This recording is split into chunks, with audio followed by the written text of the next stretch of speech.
What's up, everyone? Thanks for stopping by for another episode of The Phoenix and the Chief. I'm your host, Sergeant Stanford, talking with General Walker and Chief Chadick, your Phoenix and Chief. We've got quite an episode for you, so let's get going. How are you today, Chief Chadick? I'm great, Sergeant Stanford. Thanks for asking. Hey, big welcome to the United States Marine Corps VMA-214. The Marines have landed. Welcome to the tribe, gentlemen and ladies. Boss, haven't you flown in the Harriers? I did. I flew Harriers from 2000 to 2003 when I was an exchange officer with the Royal Air Force. And we actually got to drop a bunch of bombs. We were in the initial invasion in Iraq in 2003. We had a conglomeration of Harriers, both the United States Marine and Royal Air Force, that were fighting the war from the southeast up through Kuwait.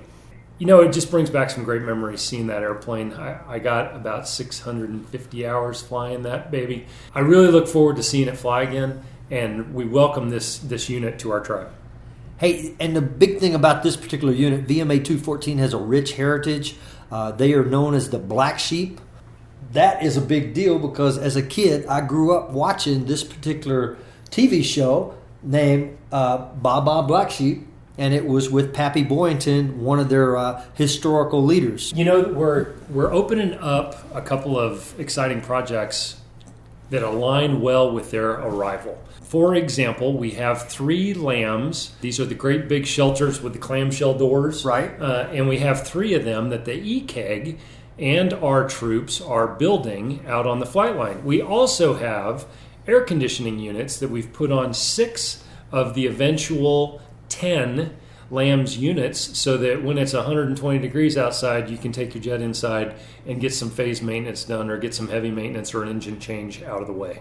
And that is huge because if you've been out there in the heat right now, oh my goodness, that triple digits is no joke. And being able to work through some of that heat in a little bit of comfort makes all the difference in the world.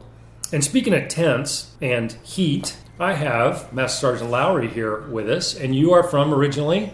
I'm originally from Bronzeville, Texas, stationed at Dyess Air Force Base. Dyess by the Sea. You are here working with?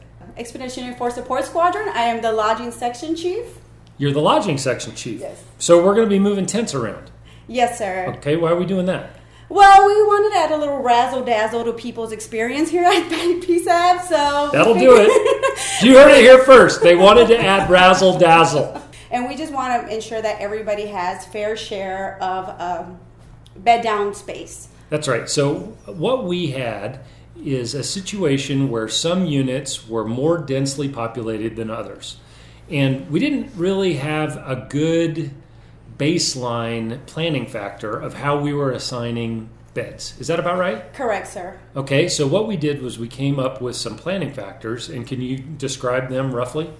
Well, we're basing it off of rank structure. 05 commanders will be different from 06 commanders, will be different from the preponderance of the officers, will be different from junior enlisted. That also means, because we're changing units out so often, that this is going to be something that we're going to have to keep doing. Correct, sir. Yes. As PSAB is expanding, sir, we definitely have to relook at this bed down plan about every 60 days to ensure that people are still given the proper space. With some units leaving, that opens up more space, and it helps plan for the future of what we can support as far as PSAB's total operations. To put a bow on this topic, we're going to be moving. I've asked the team to come up with a better plan that has more equity in it across the base, regardless of what branch of service we're in. And that's where we're going, and that's how we will set up the next team. So I thank you in advance if you're one of the troops that has to move as part of this right sizing. This is just part of being an expeditionary wing in the middle of the desert, and it's about getting it more right for the next team than we had it for when we were here. Absolutely. We always want our folks to be falling in on something a little bit better. And we don't ever want to forget those that came before us. This week we had an opportunity to celebrate Memorial Day, remember our fallen.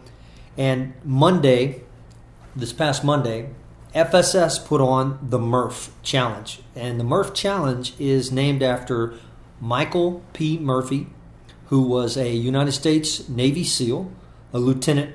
Lieutenant Murphy was killed on 28 June 2005 when he left a position of cover in a mountainous region in Afghanistan. He went to a clearing to establish satellite communication to get his team the necessary backup because they were pinned down under fire. He was struck number of times by enemy bullets, and before he succumbed to his wounds, he was able to establish the necessary backup. He signed off with the words, "Thank you," and then he continued to fight from his location. He started a workout with a mile run, 100 pull-ups, 200 push-ups, 300 air squats, and then finished it with a mile run, and used to call that workout body armor. His buddies changed it to the Murph, and a lot of people do that every Memorial Day. We also, big deal, got an opportunity to listen to the boss give a speech later that evening. So let's take a listen now. There are a lot of really important holidays that we have as Americans. I rank this one up there. This is why we're here doing what we're doing, and that we're here showing our remembrance is really important. Today's a reminder of the real cost of freedom, the real cost of security, and that is the human cost. But I don't believe our focus today should be on how these men and women died. It's how they lived that's important. It's how they lived that makes us remember them. In life, these individuals chose to be part of something bigger than themselves. They chose to accept hardship and great personal risk. They were people who truly embodied the most important values and traditions of our nation. Each of us sits in an interesting situation this evening. Across America and around the world, commanders, dignitaries, and elected officials are talking about us. At ceremonies not unlike this, they're saying that tens of thousands of men and women in uniform are forward deployed, defending our values and our way of life. Yes, we are. And at any moment, we stand ready to give our all for our country.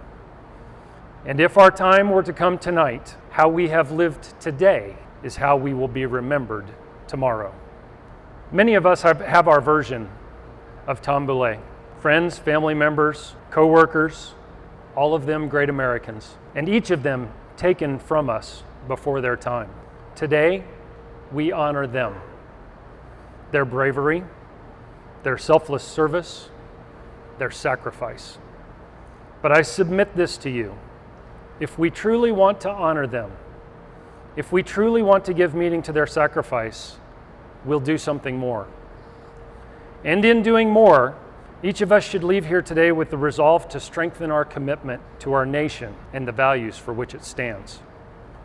If we walk away from today's ceremony reminded that the cause of freedom requires sacrifice, if we walk away with a renewed sense of commitment to our values, if we walk away reminded how important it is to defend those values, then I would offer that those who are prematurely taken from us will be able to look down and know that we truly remember them. More importantly, those who were taken from us prematurely will be able to look down and know that their lives had meaning. On behalf of all the soldiers, sailors, airmen, and Marines at PSAB, I thank each of you for your dedicated service. And not a day goes by that I'm not proud to serve alongside each and every one of you. Thank you. Thank you, General Walker, for those inspirational words. Remember, folks, feedback and Man in the Sand questions are always welcome. Stay tuned for the next episode, Wednesday, June 3rd. Until next time, you stay sandy, PSAB, and stay cool.